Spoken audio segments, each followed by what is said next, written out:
সেতুস্থি Karnaphuli tunnel প্রতিদিন লোকসান ২৭ লাখ টাকা। ৮ বছরেও হয়নি চীনা অর্থনৈতিক অঞ্চল। আনোয়ারায় বন্দর সম্প্রসারণের সমাধান দেখছেন ব্যবসায়ীরা। মিয়ানমারের টালবাহানায় আটকে রোহিঙ্গা প্রত্যাবাসন প্রক্রিয়া, ক্যাম্প ছেড়ে লোকালয়ে ছড়িয়ে পড়ায় বাড়ছে আতঙ্ক। আন্তর্জাতিক সম্প্রদায়কে উদ্যোগী হওয়ার আহ্বান। বেসরকারি হলেও সরকারি অর্থায়নে স্থায়ী ক্যাম্পাসের অবকাঠামো নির্মাণ। ক্ষমতার দাপটে বান্দরবান বিশ্ববিদ্যালয়ে ব্যাপক অনিয়ম, ব্যবস্থা নেওয়ার আশ্বাস জেলা পরিষদের। এবং রাঙামাটিতে বন্য হাতির উৎপাতে আতঙ্ক স্থানীয়দের মাঝে। উদ্বোধনের ১.৫ বছরের মাথায় অকেজ ও বৈদ্যুতিক বেড়া, শিগগিরই মেরামতের উদ্যোগ বলছে বন বিভাগ।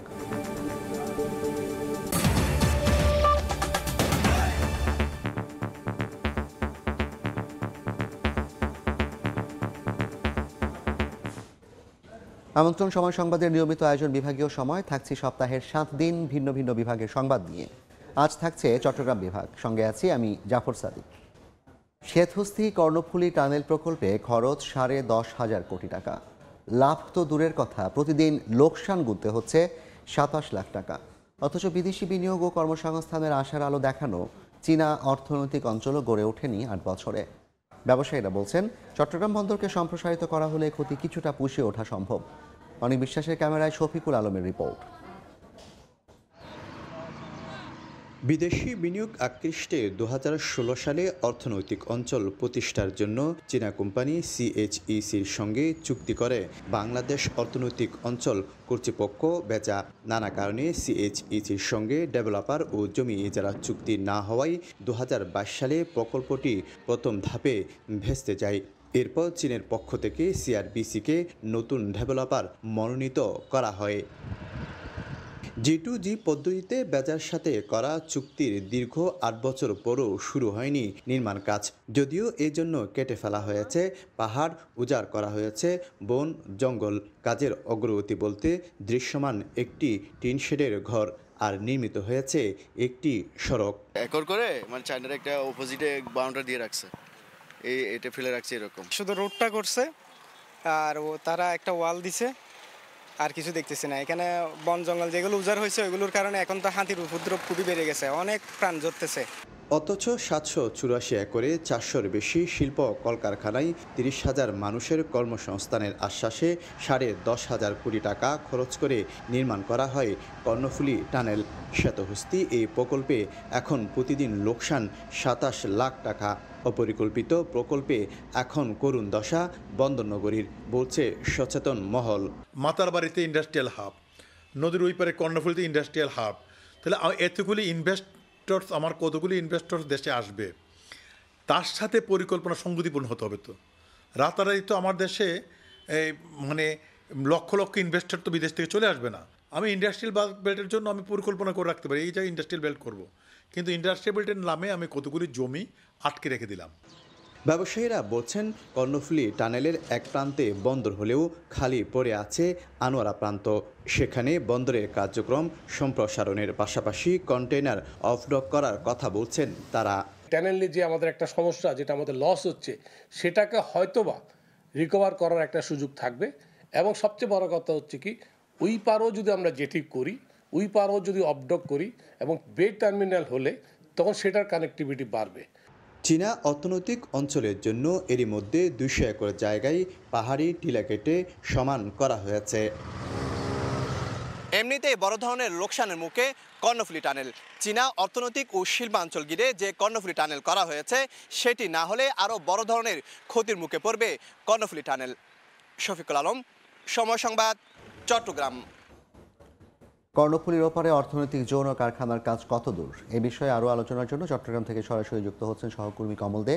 তার সঙ্গে আলোচনায় অংশ নিচ্ছেন চট্টগ্রাম মেট্রোপলিটন চেম্বারের ভাইস প্রেসিডেন্ট মাহবুব চৌধুরী। কমল, এক নগরে দুটি শহর করার জন্য ১১,০০০ কোটি টাকা খরচ করে তৈরি করা হয়েছিল টানেল, কিন্তু সে শহরগুলি তৈরি হয়নি।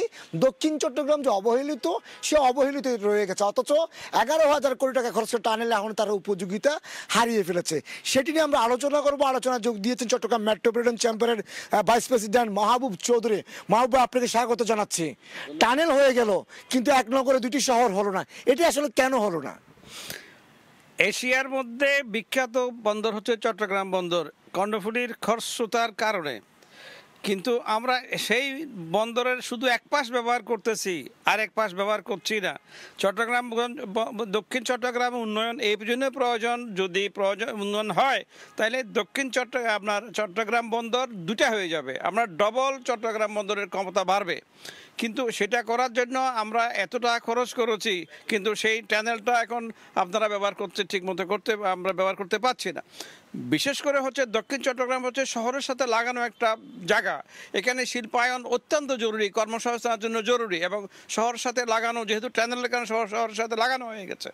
কিন্তু মেইনলি এটা যদি ওই দক্ষিণ চট্টগ্রামে উন্নয়ন করতে হয় তাহলে আপনাকে দক্ষিণ চট্টগ্রামে গ্যাস নাই, আপনার কমিউনিকেশন নাই। টানেল 11,000 টাকা কোটি কোটি টাকা খরচ করলাম, কিন্তু ওই সামান্য রাস্তাটা কানেক্ট করতেছি না কক্সবাজার পর্যটন নগরীর সাথে।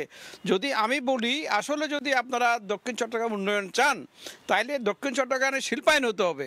আচ্ছা, একটা কথা, চায়না যখন টানেলটা করে তারা কিন্তু কথা দিয়েছিল তারা চায়না সিটি করবে, এবং তাদেরকে জায়গাও দেওয়া হয়েছে। আজকে কত বছর, প্রায় 7 থেকে 8 বছর গেল, কিন্তু চায়না সিটি এখনো হয়নি, সে জায়গাটা খালি পড়ে আছে। তাহলে এটা আসলে একটা কৌশল ছিল কিনা যে টানেলটা আমাদেরকে গছিয়ে দেওয়ার জন্য? না, গন্ধপুরী নদীর ওপারে তো শিল্পায়ন আমরাও করতে পারি, কোনো প্রবলেম নাই, কিন্তু এই শিল্পায়ন হলেই তো দেশে কর্মসংস্থান হবে। এখন আমাদের চট্টগ্রামের মহান উন্নয়নের জন্য এবং কক্সবাজারকে লিঙ্ক করার জন্য, পর্যটন আয়ের জন্য আপনাকে যে রাস্তাটা হয়েছে টানেলের সাথে, ওই রাস্তাটাকে আপনার কক্সবাজার সাথে লিঙ্ক করে দেবে 4 লাইন করে। এবং ওই দক্ষিণ চট্টগ্রামে যদি আনোয়ারা চন্দ্রনাশে গ্যাস নাই, শিল্পায়ন কোত্থেকে হবে? আপনাকে সর্বপ্রথম চট্টগ্রাম উন্নয়ন বলতে ওখানে গ্যাস দিতে হবে, এবং শিল্পায়ন হলেই ওদিকে অফডক হতে পারে, ওদিকে আপনার নানা রকম ইন্ডাস্ট্রি হবে। আপনার যেহেতু শহরের বন্দরের সাথে লাগানো দক্ষিণ চট্টগ্রামের টানেলটা হয়ে গেছে, ওইসব জায়গাতে বড় বড় আপনার দ্যাট ইজ এক্সপোর্টের আপনার অফডক হতে পারে। আমরা যতটুকু জানি সেখানে কিন্তু 400 কারখানা হওয়ার কথা ছিল, গার্মেন্টস ইন্ডাস্ট্রি থেকে শুরু করে জাহাজ তৈরি শিল্প কারখানা কিন্তু হওয়ার কথা ছিল ঠিক কর্ণফুলী নদীর তীরবর্তী দক্ষিণ অংশে, কিন্তু এখন পর্যন্ত কিছু হয়নি। আর এর ফলে যে আনোয়ারা বা বাঁশখালী বা যার পটিয়া, চন্দনাইশ যে উপজেলাগুলো, সেগুলি আর সেভাবে ডেভেলপ করতে পারছে না। তাহলে এই উপজেলাগুলিকে উন্নয়ন করার পাশাপাশি এই যে দক্ষিণ চট্টগ্রামকে যে অর্থনীতিতে মূল কাঠামোতে ঢুকিয়ে আনার জন্য আর কি কি ধরনের পদক্ষেপ নেওয়া উচিত? পদক্ষেপ হচ্ছে আপনি যেহেতু টানেল হয়ে গেছে, এটা শহরের মধ্যে ঢুকে গেছে দক্ষিণ চট্টগ্রামটা, কিন্তু আমরা এক বিন্দু কোনো রকম উন্নয়ন করতে পারছি না। এই জন্য একটা পরিকল্পনা নিতে হবে দক্ষিণ চট্টগ্রাম উন্নয়নের জন্য। আপনার দ্যাট ইজ শহরের আপনার দ্যাট ইজ মিউনিসিপ্যাল এরিয়া বেড়ে যেতে পারে, কারণ যেহেতু শহরের সাথে লেগে গেছে টানেল দিয়ে, তাহলে আপনার সিটি কর্পোরেশন অতটুকু চলে যাবে, এবং ওখানে আপনার গ্যাস দিতে হবে। 1 নম্বর কথা, গ্যাস ছাড়া ইন্ডাস্ট্রি হবে না, ওখানে গ্যাস লাইন করতে হবে, কমিউনিকেশন ভালো করতে হবে। 400 নয় 4000 ইন্ডাস্ট্রির জায়গা আছে, কিন্তু বেকার পড়ে আছে। আমরা দেখেছি যে সিঙ্গাপুর বন্দরের কথা বলি, সিঙ্গাপুর বন্দর কিন্তু তার দুপাশটাকে ব্যবহার করেছে। আমরাই মানে একমাত্র বাংলাদেশ যার সম্ভাবনা থাকা সত্ত্বেও শুধু আমরা শহরের বন্দর অংশটা ব্যবহার করছি। আমরা যে অবহেলিত অংশটা সেখানে চাইলে আমরা জেটি করতে পারি, অফডক করতে পারি। চট্টগ্রাম বন্দর কিন্তু যে অফডকগুলি শহরের মধ্যে আছে সেগুলি সেখানে পাঠিয়ে আমরা যানজট নিরসন করতে পারি। তাহলে এখন যেহেতু অন্তর্বর্তীকালীন সরকার অনেক পদক্ষেপ নিচ্ছে, আপনি একটু সরকারের কাছে বলবেন যে আসলে কোন পদক্ষেপ নিলে দক্ষিণ চট্টগ্রামও আরেকটি বন্দর হিসেবে উঠতে পারে। আসলে আমরা যেটা শুনতেছি বে টার্মিনাল, এটা আমরা একটা স্বপ্ন দেখতেছি গত 20 বছর থেকে, আগামী 20 বছরও হবে কিনা সন্দেহ আছে। এই অবস্থায় আমাদেরকে 20 বছর বসে না রেখে এই চট্টগ্রাম বন্দর যদি 14টা যদি এদিকে পারে আসে, ওইবারে যদি আর 14টা যদি হয়ে যায়, আমাদের বে টার্মিনাল 100 বছর পরে হলে আমাদের দুঃখ নাই, আমাদের কোনো বাজেটের কোনো খরচ করতে হবে না। আমি মাননীয় উপদেষ্টার কাছে, বন্দর বিষয়ক উপদেষ্টার কাছে আপনার মাধ্যমে আজকে অনুরোধ রাখতে চাই, আপনারা জরুরি ভিত্তিতে চট্টগ্রামে নদীর ওপাশে আপনারা এইভাবে যেরকম 14টা আছে ওইদিকে আর 14টা আপনার করেন, দ্যাট ইজ জেডি করেন, ওখানে আপনার অনডক হবে, অফডক না, যেখানে শুধু কন্টেনার রাখবে। ওই অনডক থেকে মাল ডেলিভারি হয় না, অনডকে শুধু কন্টেনার রাখা হয়। ওখানে যদি অনডক হয়ে যায়, চিটাগং পোর্ট খালি হয়ে যাবে। এখন চিটাগং পোর্টে একটা কন্টেনারের মাল নামতে 15 দিন লাগে, 10 দিন লাগে। ওখানে আমরা সিএফএস করতে পারি, বড় বড় সিএফএস হয়ে যাবে। কোথাও আমাদের একদিনেই আমরা এক্সপোর্টের মাল পেয়ে যাব। এখন আমি আপনার মাধ্যমে একটাই কথা বলতে চাই যে চট্টগ্রাম উন্নয়নের মধ্যে প্রথম উন্নয়ন হিসাবে বন্দর উন্নয়নের জন্য প্রথম উন্নয়ন হিসাবে এই দক্ষিণ চট্টগ্রামের এই আপনার দ্যাট ইজ এই টার্মিনালগুলো করতে হবে, 14টা জেটি হয়ে যেতে পারে।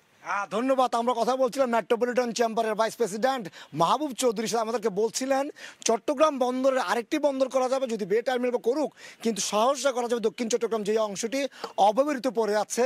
অথচ দক্ষিণ চট্টগ্রাম বা এক নগরে দুটি শহর করার পরিকল্পনা নিয়ে 11,000 কোটি টাকা টানেল তৈরি হয়ে গেছে, কিন্তু দক্ষিণ চট্টগ্রাম যে শিল্পায়ন সে 400 কারখানার কথা, লাখ লাখ শ্রমিকের কর্মসংস্থান হতা, তার কিচ্ছু হয়নি। আমি আবারও মাহবুব চৌধুরীকে ধন্যবাদ জানাচ্ছি। আজকে যে আমরা আলোচনা করছিলাম দক্ষিণ চট্টগ্রাম উন্নয়নের জন্য কি করা উচিত, সে আলোচনার এখানে শেষ করছি।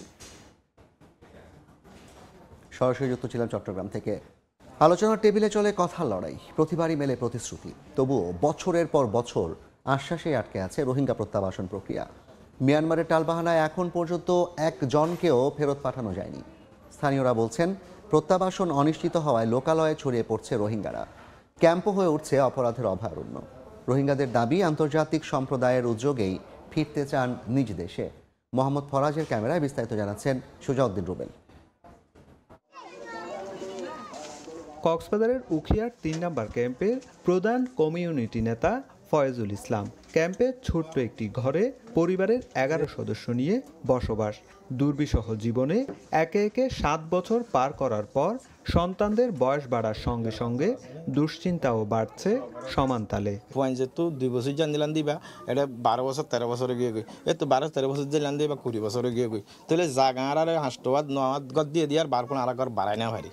শুধু ফয়েজুল ইসলামই নয়, কক্সবাজারের উখিয়া ও টেকনাফে আশ্রয় নেওয়া লাখ লাখ রোহিঙ্গা ফিরতে পারছেন না মিয়ানমারে। আশা আছে, আশা তাই যখন আর বর্মা সরকারে নমানের যদি ইন্টারন্যাশনাল কমিউনিটি আর রেসপন্সিবিলিটি লই দইলি কোনবার জন আর এদিকে স্থানীয়দের দাবি রোহিঙ্গা প্রত্যাবাসন না হওয়ায় সংকট বাড়ছে। কাঁটাতার কেটে নানা উপায়ে ক্যাম্প ছেড়ে পালিয়ে যাচ্ছেন রোহিঙ্গারা। নিজেদের মধ্যে খুনাখুনিতে লিপ্ত। প্রত্যাবাসন না হওয়ার কারণে দিন দিন এটা আরো কি দ্বিগুণ হচ্ছে আর কি। দিন দিন আমরা দেখতে পাচ্ছি যে অপরাধ প্রবণতা একটা বৃদ্ধির দিকে। এটা নিয়ে আমাদের এপিবিএনের 3টা ব্যাটালিয়ন তারা দিনরাত মানে অমানসিক পরিশ্রম করে যাচ্ছে এখানে ডিসিপ্লিন রাখার জন্য। কক্সবাজারের উখিয়া ও টেকনাফে 33টি ক্যাম্পে বাস করছেন প্রায় 15 লাখ রোহিঙ্গা। সুজাউদ্দিন রুবেল, সময় সংবাদ, কক্সবাজার। বেসরকারি হলেও সরকারি অর্থায়নে গড়ে উঠেছে বান্দরবান বিশ্ববিদ্যালয়ের স্থায়ী ক্যাম্পাস। অভিযোগ উঠেছে ক্ষমতার প্রভাবে ভবন, হোস্টেল, রাস্তাঘাট সহ বিভিন্ন প্রকল্প বাস্তবায়ন করেন সাবেক আওয়ামী লীগ নেতারা। আইনজীবীরা বলছেন বিশ্ববিদ্যালয় পরিচালনায় সরকারি বেসরকারি অংশীদারত্বের কোনো আইনগত ভিত্তি নেই, তবে এ নিয়ে প্রয়োজনীয় ব্যবস্থা নেওয়ার আশ্বাস জেলা পরিষদের। এ জাকিরের রিপোর্ট। 2017 সালে বান্দরবান সদর উপজেলার সুয়ালুক এলাকায় 100 একর জায়গার উপর নির্মাণ করা হয় বান্দরবান বিশ্ববিদ্যালয়ের স্থায়ী ক্যাম্পাস।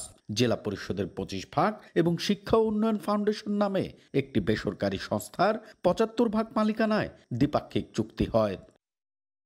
স্থানীয় প্রশাসনের তথ্য মতে বিশ্ববিদ্যালয় নির্মাণ এবং পরিচালনায় শিক্ষা উন্নয়ন ফাউন্ডেশনের 2/3 বিনিয়োগ করার কথা থাকলেও ট্রাস্টি বোর্ডের বেশিরভাগ সদস্য আওয়ামী লীগের রাজনীতির সঙ্গে জড়িত। দলীয় প্রভাব খাটিয়ে বিশ্ববিদ্যালয়ের নামে শত কোটি টাকা মূল্যের সরকারি জায়গা বন্দোবস্ত নেন তারা। সরকারি অর্থায়নে নির্মাণ হলেও বেসরকারি বিশ্ববিদ্যালয়ের মতো মোটা ফি আদায় করা হচ্ছে শিক্ষার্থীদের কাছ থেকে। প্রাইভেট পাবলিক পার্টনারশিপ, তার কারণে অনেকে সেমিস্টার ফির কারণে পড়তে চায় না বা পড়তে ভয় পায়। এই সেমিস্টার ফি যদি একটু কমানো যায় তো সেক্ষেত্রে অনেক ভালো হয়। আইনজীবীরা বলছেন বিশ্ববিদ্যালয় পরিচালনায় পাবলিক প্রাইভেট পার্টনারশিপের কোনো আইনগত ভিত্তি নেই। সরকার চাইলে আইন করে বর্তমান বান্দরবান বিশ্ববিদ্যালয়ের ট্রাস্টি বোর্ডের পরিবর্তে সরকারিভাবে এই বিশ্ববিদ্যালয়টি পরিচালনার জন্য আইন করতে পারেন। নতুন জেলা পরিষদ চেয়ারম্যান বলছেন বিষয়টি তদন্ত করে নেওয়া হবে প্রয়োজনীয় ব্যবস্থা। আমরা এটা নিয়ে চিন্তা ভাবনা করে আপনাদের প্রতিবেদন সহ নিয়ে আমরা বসে এই নিয়ে আমরা একটা সংস্কারের পথ অগ্রগতি দেখে জনগণের কল্যাণ হয় আর অংশগ্রহণমূলক হয়, সকলে মিলে আমরা এটা বাস্তবায়ন করার চেষ্টা করব। 2019 সালে যাত্রা শুরু করে বান্দরবান বিশ্ববিদ্যালয়। বর্তমানে বিশ্ববিদ্যালয় শিক্ষার্থীর সংখ্যা 300। এ জাকির, সময় সংবাদ, বান্দরবান। রাঙামাটিতে বন্য হাতির হামলা থেকে রক্ষা পাওয়ার জন্য বানানো বৈদ্যুতিক বেড়া বা সোলার ফেন্সিং সিস্টেম কোনো কাজে আসছে না। উদ্বোধনের 1.5 বছরের মাথায় নজরদারির অভাব আর যন্ত্রপাতি চুরির ফলে এটি এখন পুরো অকেজো। এতে আবারও বন্য হাতির আক্রমণ আতঙ্কে দিন কাটছে স্থানীয়দের। বন বিভাগের দাবি, শিগগিরই মেরামতের উদ্যোগ নেওয়া হবে। হেফাজত সবুজের তথ্য ও রাজীব দাস মুন্নার ছবিতে রিপোর্ট। লোকালয়ে প্রায়ই ছুটে আসছে বন্য হাতি, তাণ্ডব চালানোই মারাও পড়ছে কখনো কখনো। রাঙামাটির কাপ্তায়ে এই সংকট নিরসনে 2022 সালে প্রশান্তি পার্ক থেকে জীবতলী পর্যন্ত 8 কিলোমিটার এলাকায় স্থাপন করা হয় সোলার ফেন্সিং, যার সুফলও পাচ্ছিলেন স্থানীয়রা। তবে বছর দেড়েকের মধ্যে বন বিভাগের নিয়ন্ত্রণাধীন 5 কিলোমিটার এলাকায় অচল হয়ে পড়েছে সোলার ফেন্সিং। বিভিন্ন স্থানে ছিঁড়ে গেছে তার, অযত্ন অবহেলায় ফেন্সিংয়ের পিলার বেয়ে উঠেছে লতাপাতাও, কোথাও আবার চুরি হয়ে গেছে সোলার বক্সও। স্থানীয়দের অভিযোগ, বন বিভাগের উদাসীনতায় অল্প দিনেই অকেজো হয়ে পড়েছে ফেন্সিং সিস্টেম। এখন ওই তারটা চুরি হয়ে গেছে নাকি, লাইন থাকে না এখন, ওইটার কারণে হাতিগুলো আসে যায়। ফেন্সিং নষ্ট হয়ে গেছে, এখন তো ভয়াবহ আছে। এই যখন পরিস্থিতি, তখন ফেন্সিং সিস্টেম অচলের জন্য প্রাকৃতিক দুর্যোগকে দুষছে বন বিভাগ। গত কিছুদিন আগে বর্ষায় 2-1 জায়গায় আপনার গাছের ডালপালা পড়ে কিছু তার আপনার ছিঁড়ে দেয়। শর্ট টাইমের মধ্যে আমরা উৎসবটা রিপেয়ার করে আমরা লাইনগুলোকে পূর্ণাঙ্গ সচল করতে পারবো আমি মনে করি। এই প্রকল্প বাস্তবায়নে সরকারের খরচ হয় প্রায় কোটি টাকা। সময় সংবাদ, রাঙামাটি। ব্রাহ্মণবাড়িয়ায় চলছে ধান কাটার উৎসব। পুরাতন ধানের পাশাপাশি নতুন আমন ধানও বাজারে আসতে শুরু করেছে। ব্যাপারীরা বলছেন, মৌসুমের শুরুতে দাম বাড়তি থাকায় কৃষকদের কাছ থেকে উচ্চ মূল্যে ধান কিনছেন তারা। সেই ধান জেলার সবচেয়ে বড় আড়ত আশুগঞ্জে নিয়ে কাঙ্ক্ষিত মূল্যে বিক্রি করতে পারছেন না। তবে মিল মালিকদের দাবি, ধানের পাশাপাশি বেড়েছে চাল উৎপাদন খরচও। কৃষকের অভিযোগ, সরকারি ক্রয় অভিযানে মূলত লাভবান হচ্ছেন ধানের আড়তদাররা। খাদ্য বিভাগের তথ্য অনুযায়ী চলতি মৌসুমে সরকার 33 টাকা কেজি দরে 3074 মেট্রিক টন ধান, 47 টাকা কেজি দরে 27021 মেট্রিক টন সেদ্ধ চাল এবং 46 টাকা কেজি দরে 5593 মেট্রিক টন আতপ চাল ক্রয় করবে। বিভাগীয় সময়ের শীর্ষ সংবাদগুলো জানিয়ে দিচ্ছে আরেকবার। সেতুস্থি কর্ণফুলী টানেল, প্রতিদিন লোকসান 27 লাখ টাকা। 8 বছরেও হয়নি চীনা অর্থনৈতিক অঞ্চল। আনোয়ারায় বন্দর সম্প্রসারণের সমাধান দেখছেন ব্যবসায়ীরা। এবং মিয়ানমারের টালবাহানায় আটকে রোহিঙ্গা প্রত্যাবাসন প্রক্রিয়া, ক্যাম্প ছেড়ে লোকালয়ে ছড়িয়ে পড়ায় বাড়ছে আতঙ্ক। আন্তর্জাতিক সম্প্রদায়কে উদ্যোগী হওয়ার আহ্বান।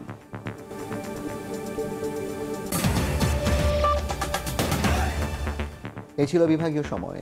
আগামীকাল থাকবো সিলেট ও ময়মনসিংহ বিভাগের আয়োজন নিয়ে। সঙ্গে থাকুন সময়ের।